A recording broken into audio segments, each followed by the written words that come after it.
ભુજંગાસન. સંસ્કૃતમાં સાપને ભુજંગ કહે છે. આ આસનમાં ઊંચું કરેલું માથું અને નીચેનું ધડ જાણે સાપે ફેણ ચડાવી હોય તેવું દેખાય છે, તેથી આને ભુજંગાસન કહેવાય છે. પદ્ધતિ: સૌપ્રથમ પેટ ઉપર ઉલટા સૂઈ જાઓ અને શરીરને એકદમ ઢીલું.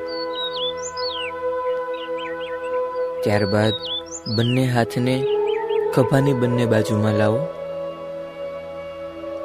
અને ઊંડો શ્વાસ લઈ નાભી સુધીનો ભાગ ઉપર ઉચકો. મસ્તક પાછળની તરફ ઝુકાવેલું રાખો અને શ્વાસને રોકી રાખો. 5 થી 10 સેકન્ડ સુધી શરૂઆતના સમયમાં આસનમાં રહેવું.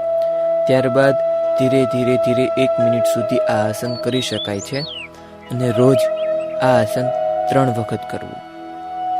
આ આસન કરવાથી પીઠનો દુખાવો અને અન્ય રોગો દૂર થાય છે.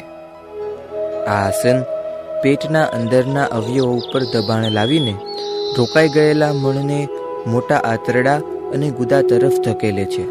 પરિણામે કબજિયાત દૂર થાય છે અને શારીરિક ગરમી વધે છે. આ આસન ખાસ કરીને સ્ત્રીઓના બીજાશય અને ગર્ભાશયને પુષ્ટિ આપવામાં ખૂબ જ મદદરૂપ પડે છે તથા માસિક ધર્મ સંબંધી તકલીફો દૂર કરે છે. આ આસન કરવાથી ગર્ભાશયમાં રુધિરાભિસરણ પૂરતા પ્રમાણમાં થાય છે. આ આસન કરોડને યોગ્ય કસરત આપે છે અને પેટના અંદરના ભાગોને સક્રિય કરે અને પેટનો દુખાવો દૂર કરે છે.